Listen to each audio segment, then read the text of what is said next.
We are here, all of us, to celebrate uh, a 4-day festival called as Diwali. Diwali, it comes from the word Deepali, Deepali in Sanskrit.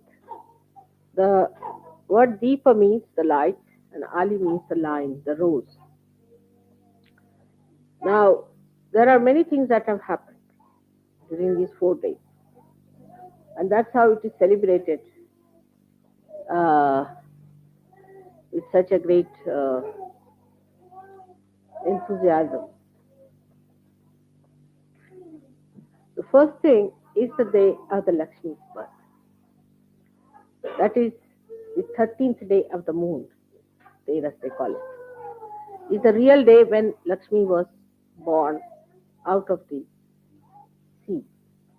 That's why she's called as Miriam or Mariam. Word Mari or marine also comes from the word sea. So she is born out of the sea.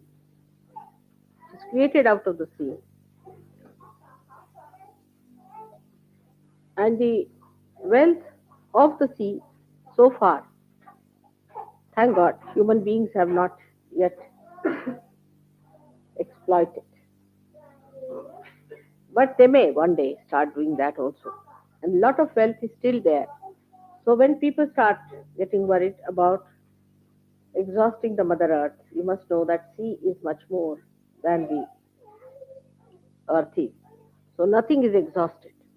Since there's such a lot reserved for you, and one should not worry. Thank you.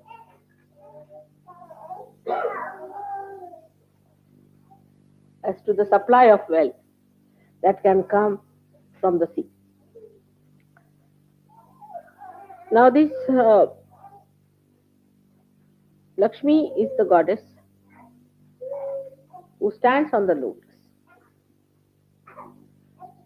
She represents all the well-being, the wealth,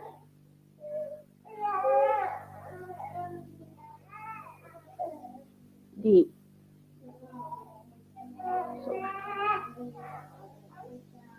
the glory of wealth, the decoration of wealth, whichever is auspicious.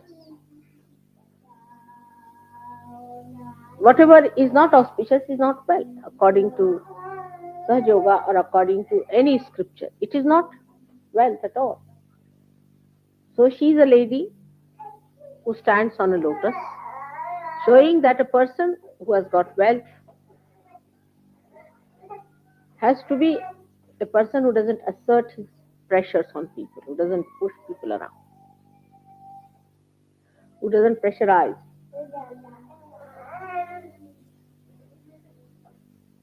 And then she's a lady, she's a mother. So, wealth is the first opening to our seeking. But when you start seeking the wealth, you realize that the superficial wealth that you are seeking is not sufficient, is not going to give you complete joy. So you start seeking the deeper wealth.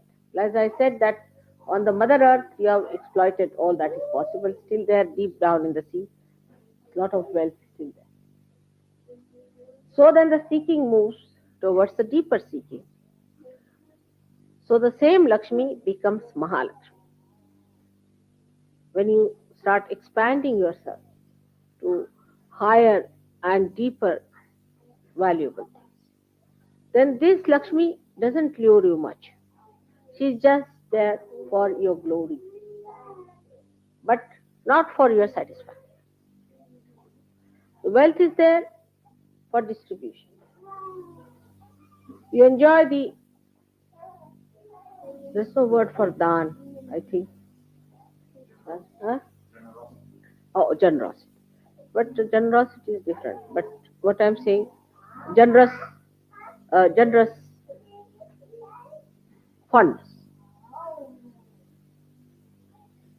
It's a fondness, you see, that you should be generous.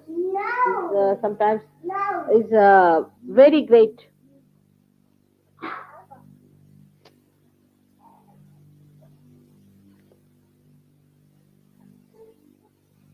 happiness and joy that you feel. That is the greatest when you are generous, when you give away. That's a fondness. That's a kind of a human expression of one's own being that you want to be generous.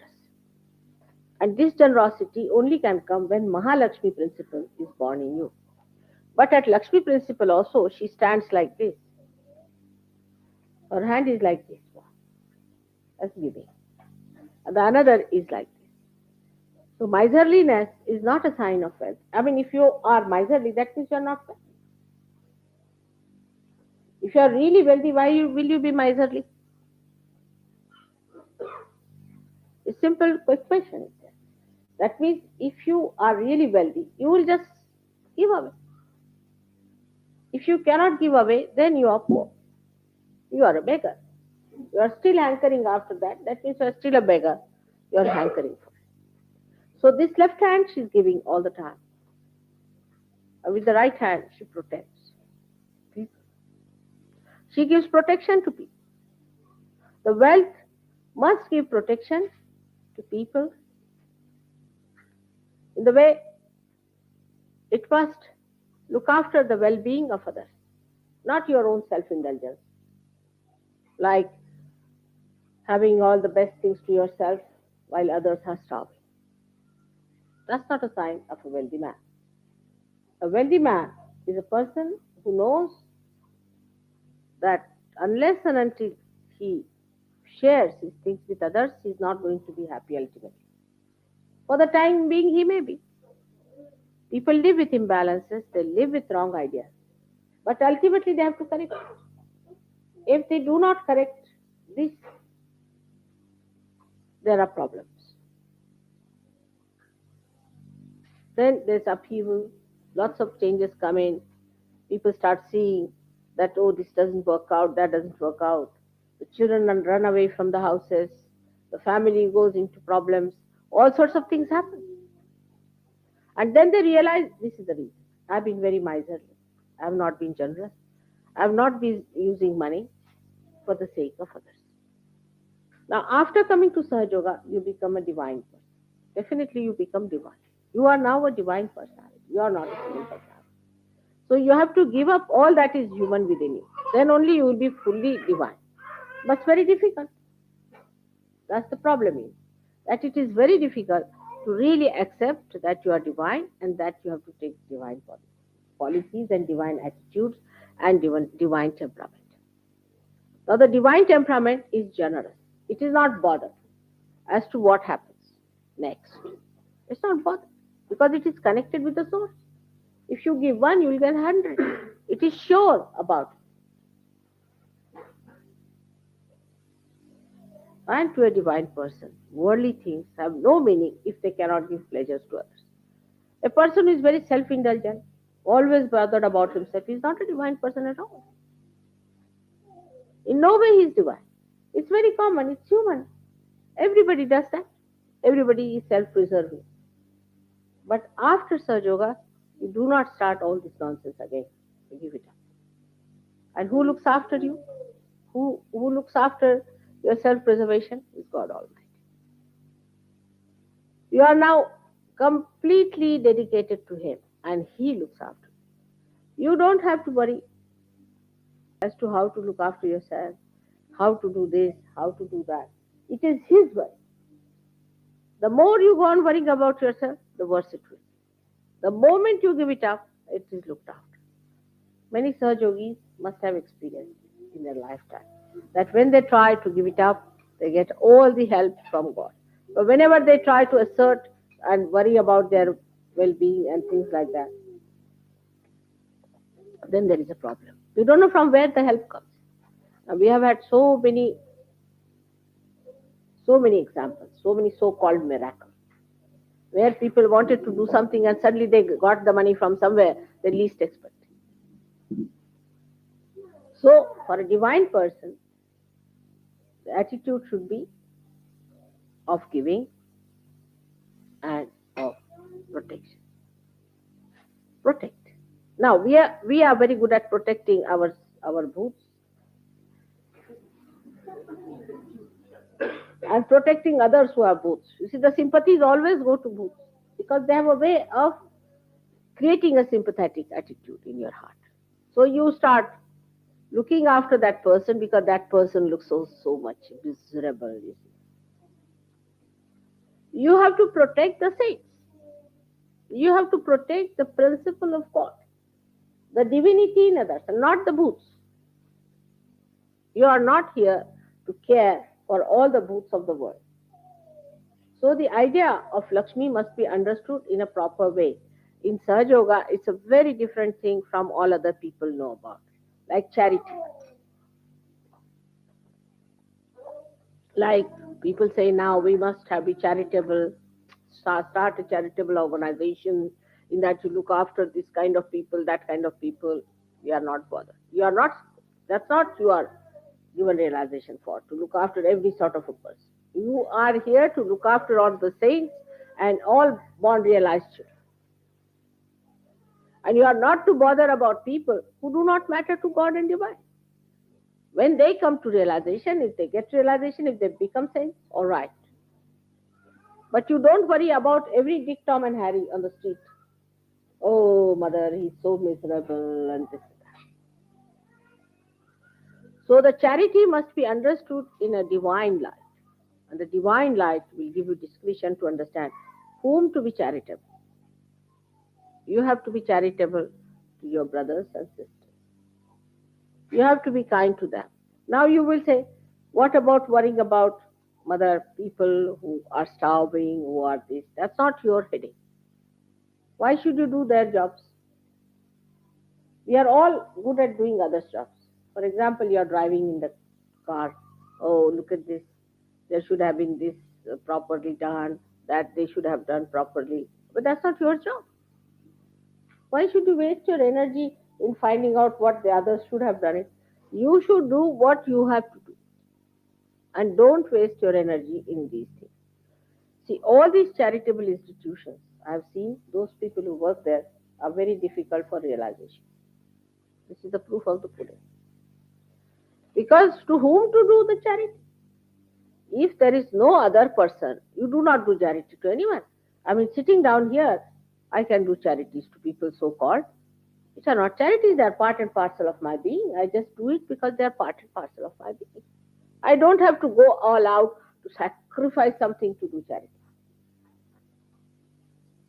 because that's nothing but ego pampering and ego oriented. Oh, I have helped this man, and how dare he say such a thing? So, this is one quality of the divine. One should know that it is generous. It is generous to a fault. To a fault. It is generous because it is generous. It is not bothered. It doesn't reason out itself. Why should I be generous? It is generous because it is. Because it's the whim, it's the fondness. The fondness of generosity, such as you have fondness, say, people have fondness to drink, for example, let's see. That's not fondness, but a habit, I think. But you can say some fondness people have. What kind of a fondness you have without forming a habit, I don't know. Because you always have a habit and then the fondness. But supposing you just have a fondness. For example, you are fond of, say, good food. Let us take it. Now, if you have fondness of good food, then you will just do it because you're fond of it. Now, somebody say, "Why are you fond of good food?" I said, "I'm just fond." Finish. Who are you to ask me such a question? If somebody is fond of generosity, he will be generous whether you like it or not. And it is sometimes to a reasonable man may look to be a bit too much. The greatest generosity a human being can do is to forgive. I mean, it's not generosity to others, but to yourself. If you forgive others, you are generous to yourself. First of all, be generous to yourself. That is, you forgive everybody else. If you forgive everybody else, then you are not tortured by them. You spare yourself from their tortures. This is a generosity towards yourself. Towards yourself, the greatest generosity is that you do not bear any malice or bitterness about anyone, but clear cut ideas that he's like this and he's like this. Just a clear cut idea, but no reaction out of it. Somebody is a man, say he's Bhutish. All right, he's a Bhutish fellow. We know he's a Bhutish. Keep yourself in bandhan, but don't have a reaction out of it. Then you have really forgiven everyone. Forgiveness gives you a big kavacha, is a big bandhan, is a gift protection. We can say a shield from all kinds of evil that others can put on you. Just forgive them. And then you see what happens to them. You just try this trick. Just forgive and see what happens to others who try to torture you. Of course, divine never wants to torture anyone. That is definite. It never wants to torture. It is extremely generous. It likes to forgive. It enjoys its forgiveness. It really enjoys. Generosity is to be enjoyed in the same way forgiveness is to be enjoyed. It's very enjoyable. When you forgive others, it's the most enjoyable thing is that you see the play. You become the witness. So the Mahalakshmi Tattva, when it develops into you, first of all, you have to forgive if somebody has borrowed money from you, has not returned. Doesn't matter. People, it's difficult for people to forgive people who borrow money and don't give.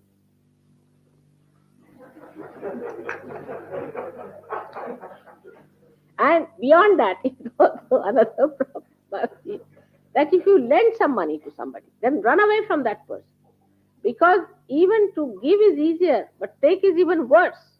A person who takes money from you will never forgive you all your life because you have lent money to him. So one has to understand that when you become divine, you just give. You just give.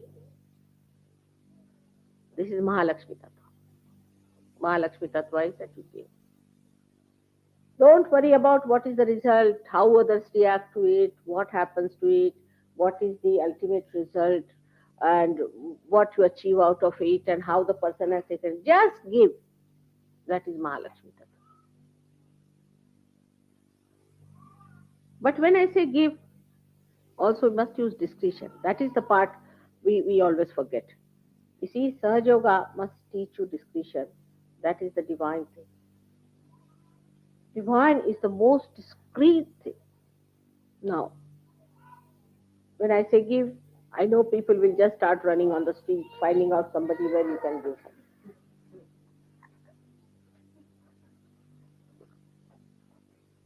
You don't have to run about to find out somebody that you should give something to someone.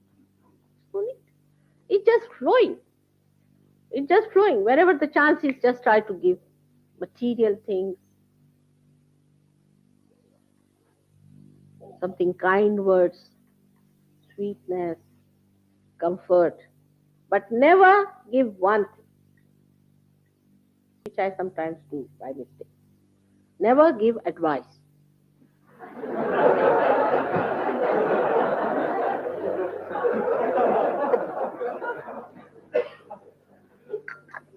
That's a very dangerous thing. You can give bandhan, you can beat the person at his back with shoes, but never give an advice in words. That is one of the principles of Sahaja Yoga for the time being.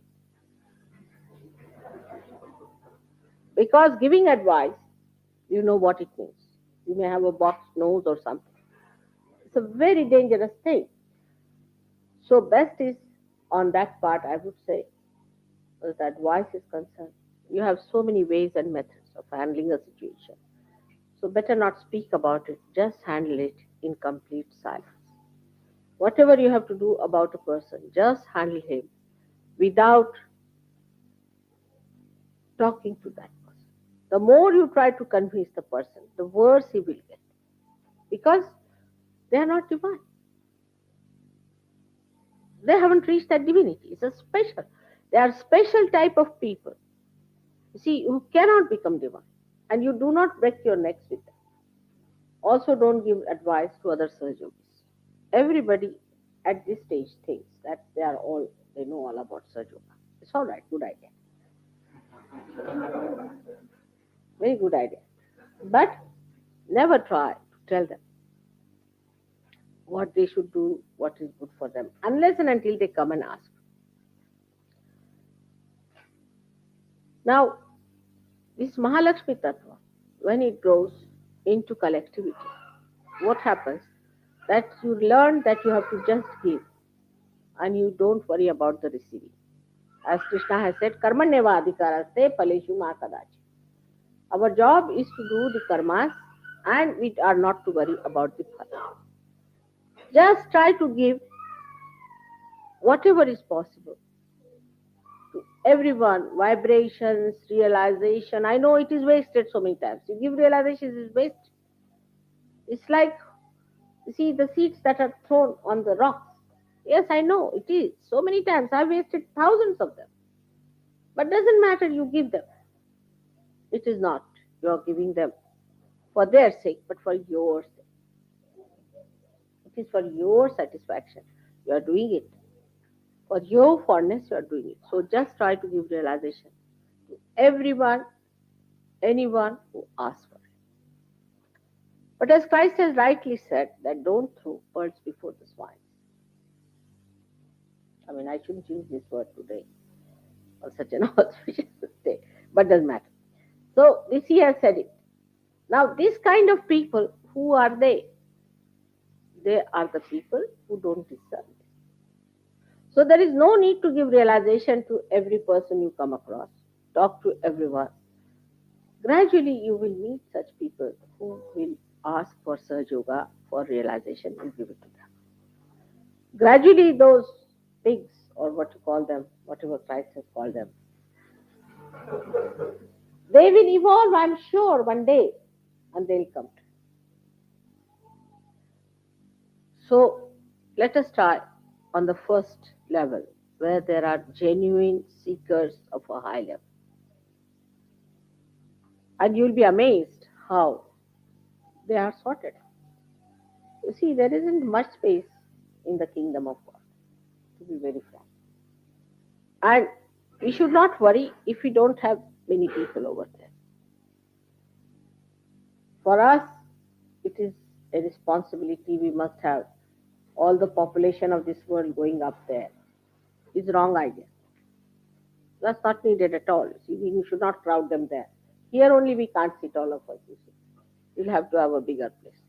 So we should not bother so much as to the quantity, that the quantity is not much. Of course, we should try our level best to pass the message, because they should not say that we didn't get the message.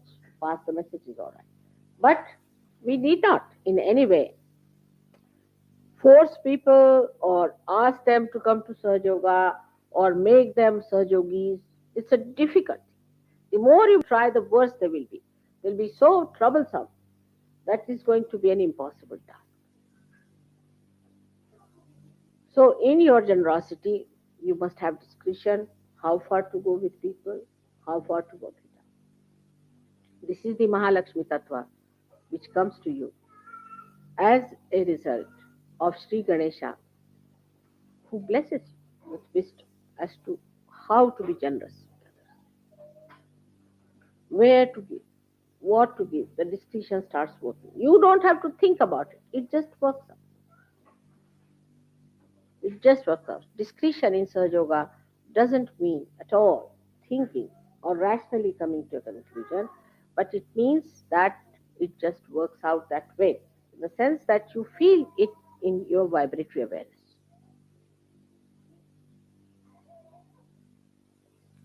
Once such a discretion is developed, you'll be amazed that those who are not to enter into the kingdom of God will just shun it, will not come close to it. And it's better for us, less headache, see?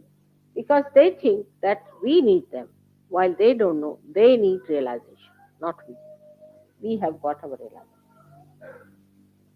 So this is about generosity today. I wanted to tell you about being generous to Sahajogis. Now, I'm not going to tell you that you go on giving presents to Sahajogis and all that, because as you know that these material things have no value except they have symbolic value.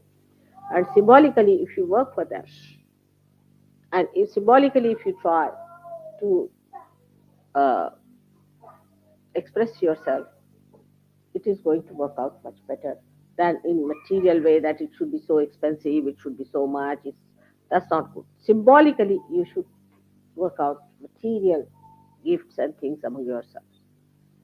But the main thing one should understand, that collectivity will only grow when you do not, by any of your attitude or behavior, suggest that others are lower than you or others are higher than you. For example, you see something strict, you see quite far away. I see much more than what you can see. Is a fact, you know that. But I don't tell you. I just say, I don't know, maybe try this, try that. I keep quiet. I just try to play about. So it's all right, let's see. I'll consult you, I'll consult him, everybody I'll consult. You see, all right, try this. And or I do all these tricks, you see. Because I don't want you to feel that mother knows everything, so why should I know? First of all, you can say that. Or you may say that mother uh, knows so much and I know nothing, I can never reach. So what you have to do is to make another person see as much as you see. How will you do that? By being with him all the time, by being in such a relationship that the other doesn't feel the oppression of that personality, as if that person, oh, he's so great, he knows so many things, and he is so evolved. What are we? We are nothing. When if you develop such an attitude towards a person, then the other person can also develop another attitude just the other way around. That he'll oppose such a person, he'll stand out, he'll be angry all the time at the slightest pretext, he'll be off and he'll feel hurt and he'll be miserable. All these things can come up. So it is not going to help you, not the other person. But to tell another person, if you want to raise that person higher, the best thing is to make him your friend, your dearest person, and let him see as much as you can see together. Then the vision is broader. It's not that one person sees something more and others do not see, and the other person, the person who can see, thinks no end of himself. You should behave in such a manner as if you don't know anything. It's better. You should see me, how I behave. I don't tell you anything. I just say, all right, go ahead. Whatever you think proper, do it. Then you come round, you say, Mother, but it happened like this, and you had told us this way. So I said, I had told you, all right. But I didn't say, all right, this is going to happen, but it happened. So it's better that you should also develop that kind of an attitude that all of us have to move together. There's nobody who can just pull out oneself ahead. We all have to go together, even me. Even if I may be anything, what does it matter? What does it matter? If God is great, so what? He may be great in his own place. But what do we gain out of him is the point that his greatness should be seen through us. If we cannot move up to that point, what's the use of his greatness? It's better that he's away. He's too great for us. So he has to come down. He has to come down to this level to make everybody feel that they are part and parcel of his own ignorance. He may be the most knowledgeable person, so what? You have to take the cover of the ignorance upon yourself and go on slowly exposing yourself. In the same way, if you can do it with other Sahajogis, then only you could be good leaders and you have been really generous with the full discretion.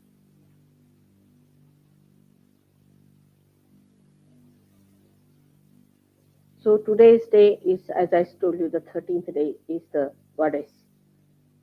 Dhanteras it is called as, that is the day of the Graha Lakshmi. She came as Graha Lakshmi. In the household, the lady is the one who is the symbol of that Lakshmi to begin with. Because she's the one who looks after your food, looks after your comfort, she protects you, she nourishes you, she gives you joy. And the women who cannot do that are not Graha Lakshmis. They are not the housewife is a very poor word for that. They are the Graha Lakshmis, means they are the goddesses of the family. So the other day we were in America, I told the girls, I said, let us wait and what we can do. It's all right, I'm the mother, you can give me food if you want. I don't mind. Give the boys first and then the girls should eat. And one of them got very angry with me. She said, Mother, what is this? They are dominating us. Actually, if somebody eats before or later, what is the domination? I mean, in any case, you're going to eat before or after. I don't understand the portion of domination. But see, you are privileged. You are privileged that you can look after so many people. You see, what is so wrong in it? You see, the whole atmosphere is so funny that if the men eat first, then women should feel that we are put down.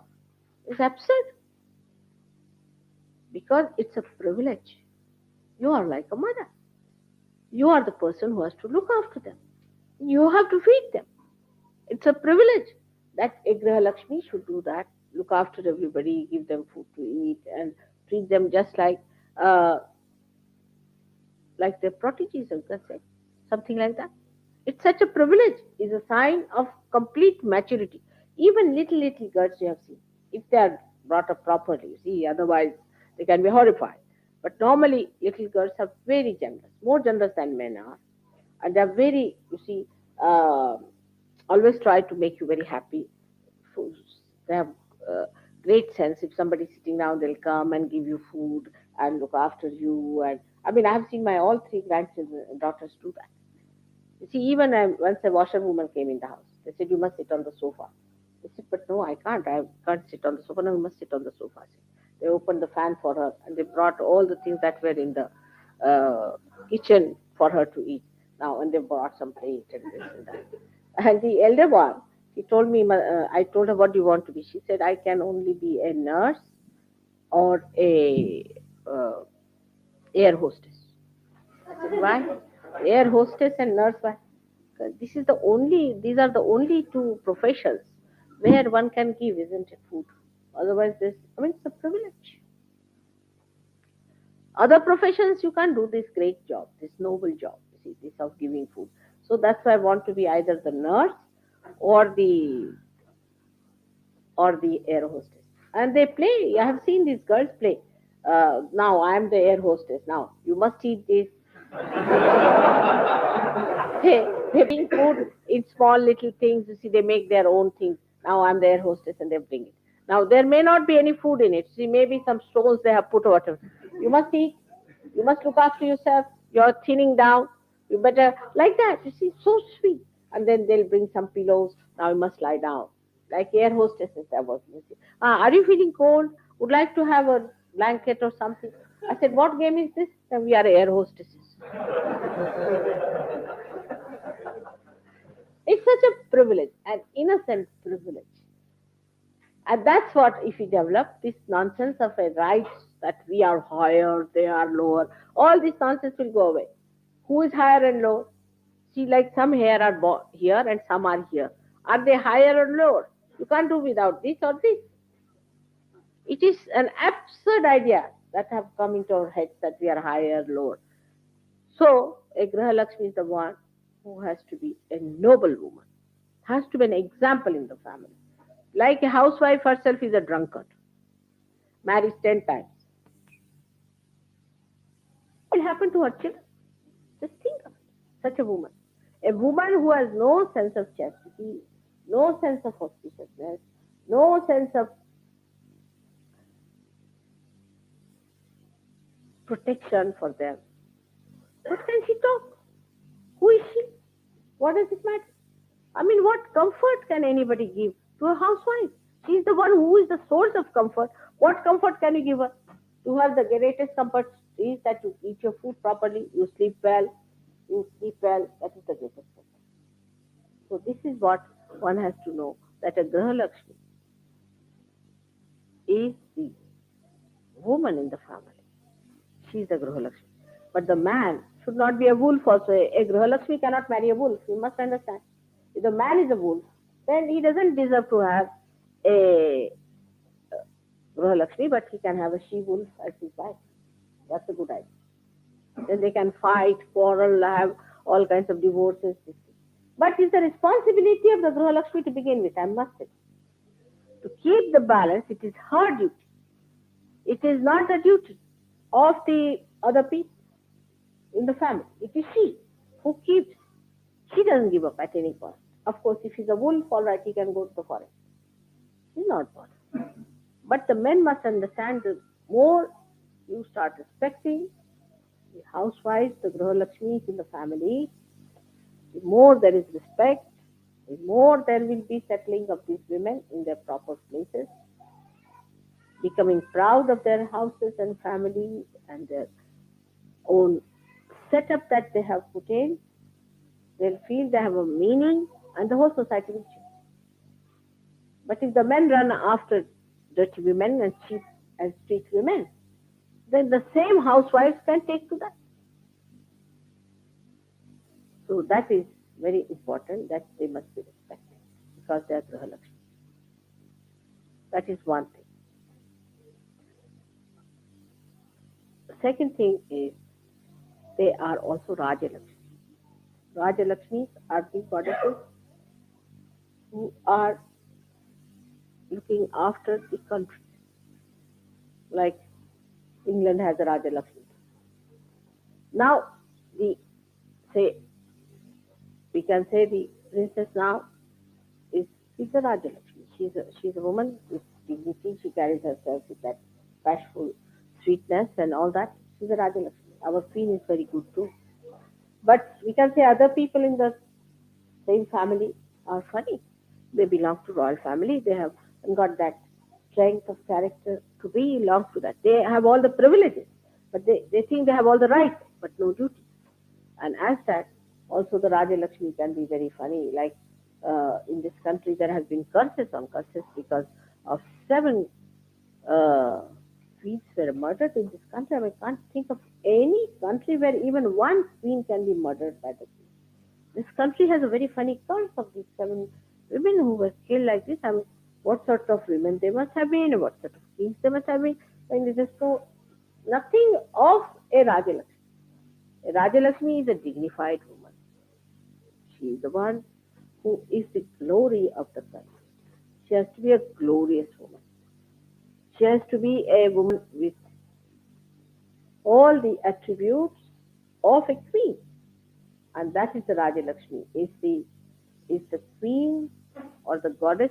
That's the queen, and she resides in every country. Every country has a Grahalakshmi, and if that is insulted, then the people suffer.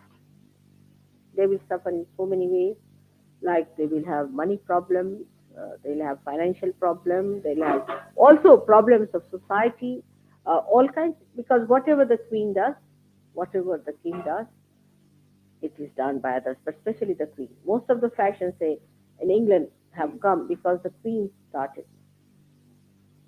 So whatever she does, she's so important, and she has to have that idea in her that she's the goddess. She has to represent that goddess which resides in every country. So that is the Raja Lakshmi. Now, in countries where there is no, say, in democratic countries, then all right, then the head of the first lady of the country should behave not like American lady who married a tycoon somewhere, an old man, and is now a photographer. And what is this? So cheap! It is so cheap. She doesn't deserve to be there. There's no dignity about her. She's she's competing herself with cheap street women. She should know that she is the first lady. In the countries where there is even, say, not democracy and other sorts of governments are there, there is also a first lady. And while now these first ladies also have become competitors, and they're competing with their husbands and try wherever they have tried such a trick. You see, even Mandar Naiki tried these things, she failed. Anywhere they tried like to outwit their husbands by this, they will fail. Because God is not with them. They are there because they're first ladies, and they should take all pride within themselves, even if they feel they are a little bit let down by people, not respected. But if she respects herself, nobody can be disrespected. She should keep her respect, and everybody will respect her. But just to punish people if she has to behave like this, that means she has no value of her. So the first thing that one Lakshmi gives you is a value system. Your value system is correct. You evaluate yourself properly. Like you know the value of this and value of that and value of this. But the value system for a divine person is not based on the amount of money or amount of matter it has, but it depends on what vibration. So the whole evaluation system changes when you get into divine temperament, that you start seeing things, what is precious is what has the maximum vibration. Whatever has vibrations is the precious thing for a realized, and not what is not divine. What is not divine, they have nothing. But you'll be amazed, whatever is divine is all very precious also otherwise. Like the paintings which are done with divinity, means the realized souls have done, are today very expensive. May not in those days, but now today. Actually, all that truth comes up gradually, and people can see that clearly, that there is something special about these things. So your value system changes as your Mahalakshmi uh, essence starts growing and manifesting. You stand absolutely open, and you find that new things, new ideas, and new valuation of everything starts.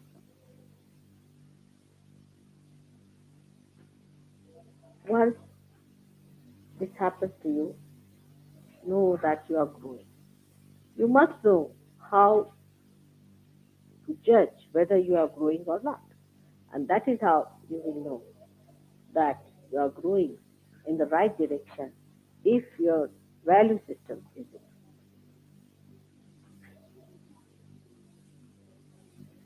Today's day is this Lakshmi's day. I bless you with all the Lakshmi's powers, and especially the discretion to improve your values. What is more valuable is to you? What is the most valuable thing to you? You must try to devise that. Then there is, after this day, when they worship, the first day is, they say that that is the day when Diwali was celebrated, when Rama was means the king. He killed Ravana on the Shera, and on this day that Rama was crowned, and that's why they celebrate it. Now Rama is the person at that time when he is crowned. He represents the benevolent king, and the benevolence of a king is being crowned. So that's why they celebrate Diwali. But we have a special significance of Diwali. It's very special significance, I think, that the light that you see here, you will see always go up. Fire is element that always goes upward. It's always against the gravity, and it is against all that pulls you down. And the light of the spirit is also like that. It always takes you up. And the person who is a realized soul is called as enlightened person because he has a light. And the light has a capacity to give you a full idea, to see what is what, to relate to each other, to find out the distances and the differences, and to discriminate. So the light represents discrimination. And when you are enlightened, the spirit is enlightened. In the sense, spirit is the light, but which starts expressing itself in the atmosphere, manifesting in the attention of it. Now, what we have done in Sahaj Yoga is nothing but this is Diwali. First, one light was enlightened. Then that light enlightened another light. And now we have so many lights. This is the Diwali that I have. I enjoy this Diwali than anything else. Now, some lights are really sometimes flickering. I know that. Doesn't matter. Some lights are afraid of the winds that might affect it. So I have to look after them. In India, you see, this part is called as Achal of the mother. You see where she keeps her child hidden. And this is where she looks after the candle also, the light which she has given. And very carefully she looks after it and tries to see again and again if it is burning or not.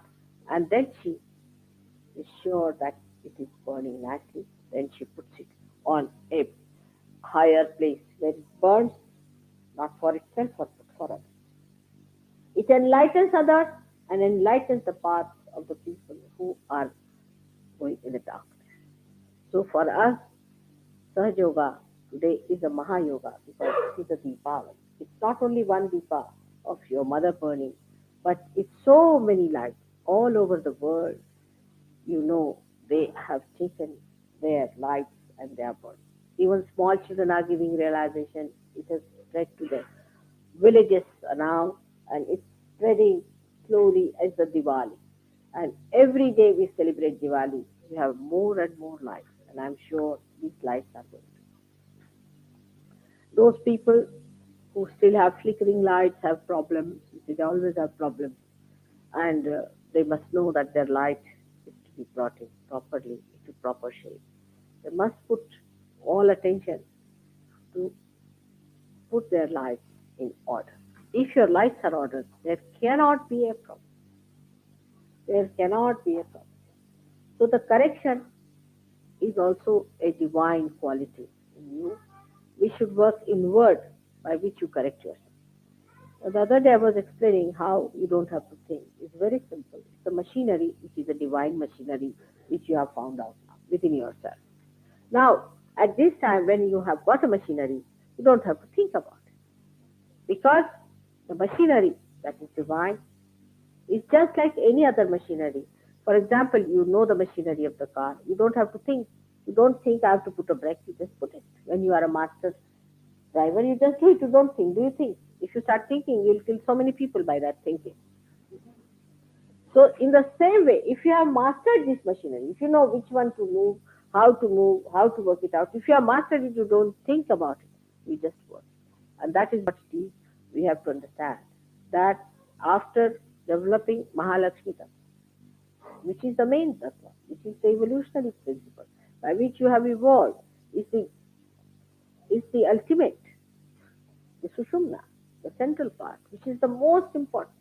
If the Sushumna is not all right, then you cannot do anything because there is the flow, there's the opening, which is important, which makes you wider, which makes you deeper, which makes you greater.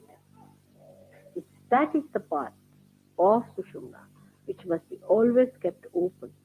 Must try to keep it open by balancing yourself, by this generous attitude, and by seeing everything in your through your discretion. Keep it open. Keep your Shuna open, and that is the part of Mahalakshmi. If you keep your Sushumna open, there will be no physical problem, no emotional problem, and of course, no spiritual problem. That is how one has to understand today's Mahalakshmi Tattva. Now, at this position, when you reach, you see, this position is very important at Mahalakshmi principle, is that it gives you the witness state, no doubt. But, as I have told you before, just after this first day's puja of the Lakshmi, when Rama was crowned, next day they have the second day. And on this second day, this is the 13th day, as I told you, is the day when the Lakshmi was born. 14th day is a horrible thing which I do not want to tell you much about because that is the day the goddess had to fight all the horrible uh, Rakshasas. So I don't want to talk about it much because you know all that. That is the 14th day. Then the 15th day is the day when the moon is absolutely missing from it. It's absolute darkness where you put these lights to suggest that there are lights now. Let Lakshmi come with it. So there is no spot that should be left which is dark. So everywhere the Lakshmi resides and give us the glory of her blessing. Then it is the night when you have the dark night, as you call it, Amavas. Then the first sun after that is the first moon that the you say the what the baby moon? What, huh? New moon. The new moon comes up. The first day is the day when the new year starts for Shalivahana. As you know, Shalivahanas are my ancestors or whatever you call it, the Sin dynasty. That is the day. That day they take a shawl of the mother like this, and put this uh, water carrier on top to suggest the Aquarius star. The Aquarius time has started. According to them, they put that on top of that and put it like a flag on top of their houses. Suggest now the Aquarius time is there. With the mother shawl, they, they make the flag, and on top of the flag is this the water carrier is put upside down to suggest that the Aquarius time has started, that the time of Kundalini has started, and that this awakening has to take place. That's the first day of the year they start. Then after that, the second day is, so it is 5 days actually, but why I said 4 days celebration? Because one day is a horrid day in between. But also there's a celebration because after killing all these Rakshasas, there was Diwali. Many a times these things happened, and every time she killed all these Rakshasas, they celebrated it by putting lights all around. So after that is the second day is very important, which is here, is the brother and sister special day where the sister invites the brother to her house for food. And she, if he's a small boy, she'll give him a bath. Even if he's a big boy, he sits with all his clothes on and she puts water on him and puts something very fragrant things on his body and gives him a bath nicely and gives him a protection. It's the purity of relationship between a sister and a brother. And then the brother gives her something as a present at that time. He may give anything. It's just symbolic. It's the love and affection of a brother and is expressed at that time. It's very important.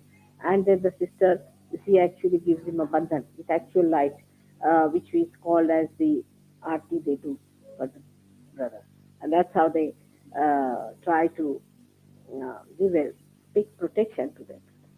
So this is the day of the, they call it in Marathi Bhav Beej or Bhaiya Dvij, or that is the Dvitiya, the second day of the that in India.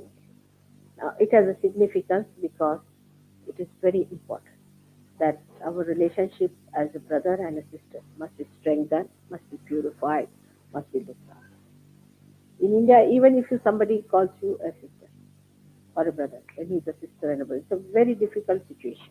If somebody calls you a sister, then you have to accept that situation.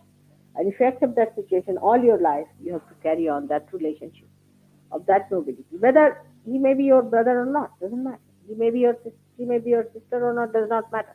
But once you have said she's your sister, then all that purity is there, all her chastity is to be protected, and she's to be looked after. So this is how it is. These are the 5 days they celebrate. In short, I've told you how we Sahajogis should understand these 5 days are days of real festival for us because we are overcome death now. We have overcome that degradation that would have followed after this. Now we are people who are victorious. So this is to celebrate our victory over evil, our victory over our weaknesses, and our victory towards the goal of our achievement, that is full self-realization. And that's how it's a great day of celebration. And may God bless you all. And in this jubilation, I join you all. And I'm very happy that we are so many today in this country. And a day will come when our righteousness and our greatness will definitely enhance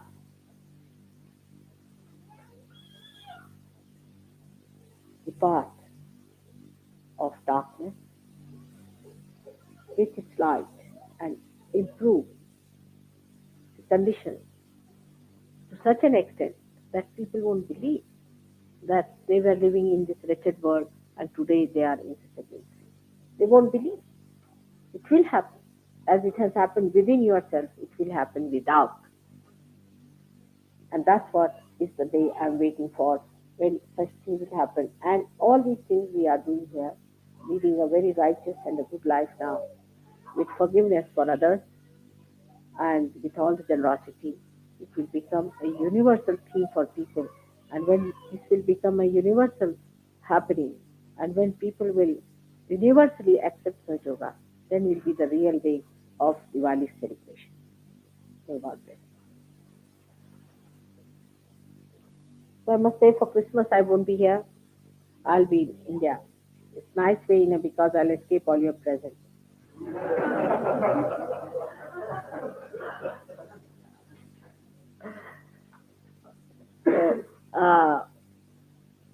So, you gave me so many presents last time that it was too much for me.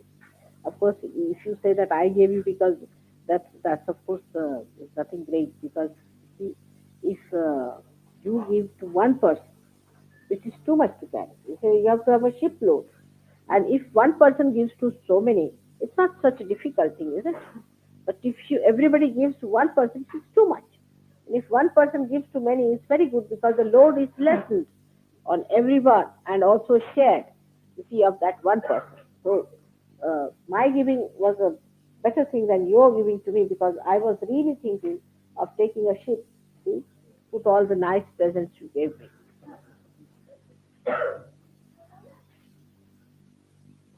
Hmm. So, do you have any questions?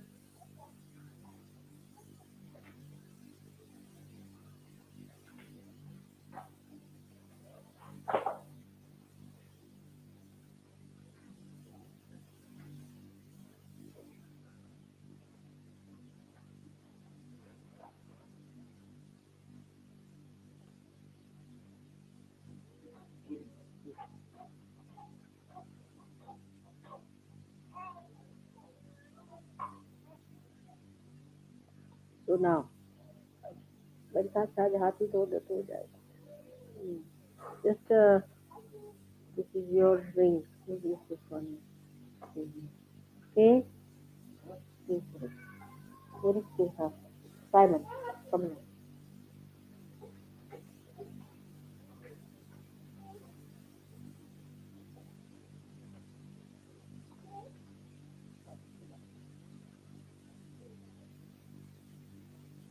So you see, today's puja is more sort of asking for the expansion of your sushumna. More than. So as it is, when we are doing this puja, first of all, you must develop a mood of forgiving others and forgiving yourself also. Just that mood, first of all, to improve your sushumna path to grow, first of all. So there's a mantra for that. Ya Devi Sarvabhuteshu Shama Rupe and Shanti Rupe. All these mantras you should say, all of you. If you say these mantras, one you can say and they can repeat you. And then that will definitely improve. These are all mantras for the Sushumna.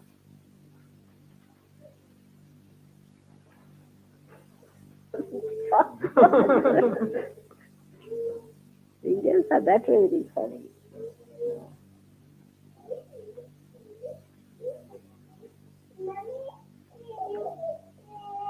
I think you people don't have any machine, a grinding machine in the thing. So I better pay for that machine. Because I would like to give some present to the ashram. And what do you call that machine? Grinding computer? Grinder. Become something greater and higher. That's the point.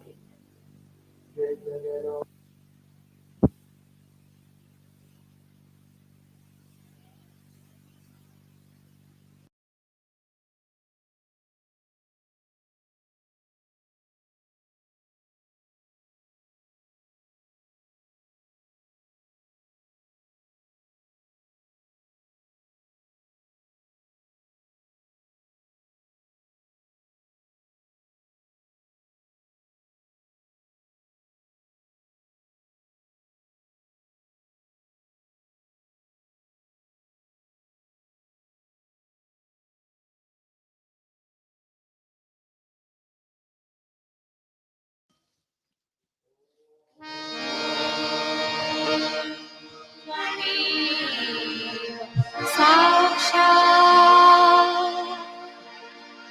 Shri Mahalakshmi Mahasaraswati Mahakali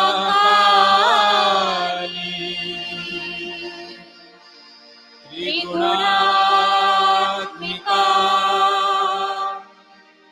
kundalini साक्षात् श्री आदिशक्ति माताजी श्री निर्मला देवी नमो नमः। ॐ त्वमेव साक्षात् श्रीकल्पी साक्षात् श्री आदिशक्ति मातारी श्री निर्मला देवी नमो नमः। ॐ त्वमेव साक्षात् श्रीकल्पी साक्षात् श्रीसहस्रार स्वामिनी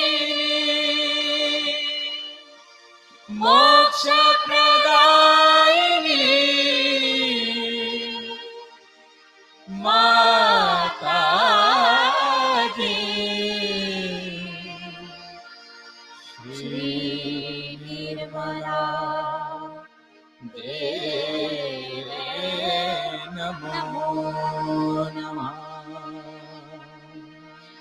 श्री निर्मला देवे नमो नमः। श्री निर्मला देवे नमो नमः।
राम नाम सब कोई कहे,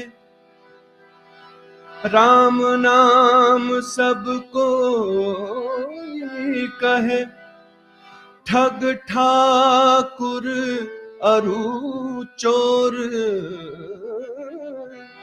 राम नाम सब कोई कहे,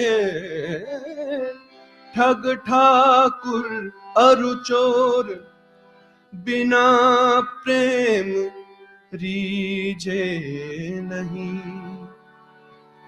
बिना प्रेम रीझे नहीं। तुलसी नंद किशोर। तू राम नाम राम राम राम नाम रट रे, राम राम राम राम राम नाम रट रे। भव के फंद करम बंद पल में जाए कट रे। राम राम राम राम राम नाम रट रे। भव के फंद करम बंद पल में जाए कट रे। राम राम राम राम राम राम राम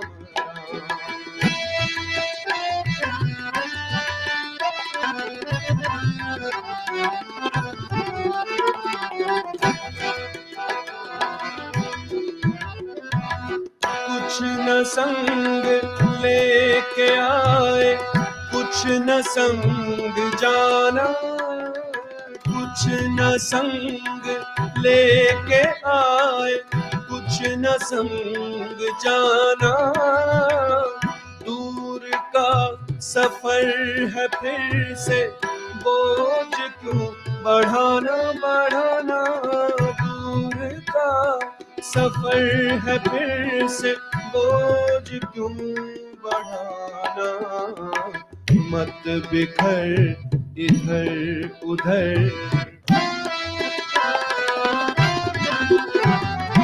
मत बिखर इधर उधर। तू एक जगह सिमट रे, मत बिखर इधर उधर। तू एक जगह सिमट रे।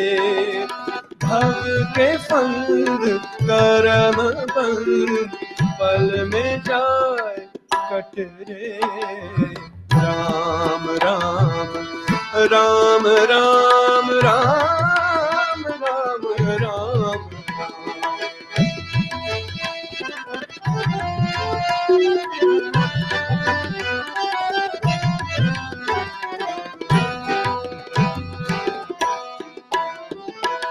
राम को विसार के फिरे है मारा मारा मारा मारा। राम को विसार के फिरे है मारा मारा।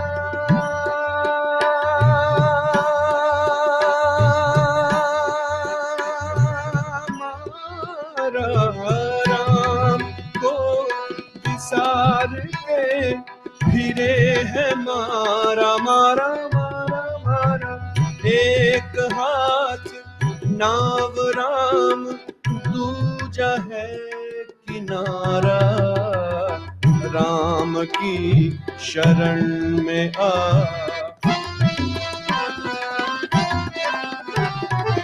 राम की शरण में आ चरण से जा लिपट रे। राम की शरण में आ चरण से जा लिपट रे। भव के बंद करम बंद पल में जाए कट रे। राम राम राम राम राम नाम रट रे। भव के बंद करम बंद पल में जाए कट रे। राम राम राम राम राम राम राम राम राम राम राम।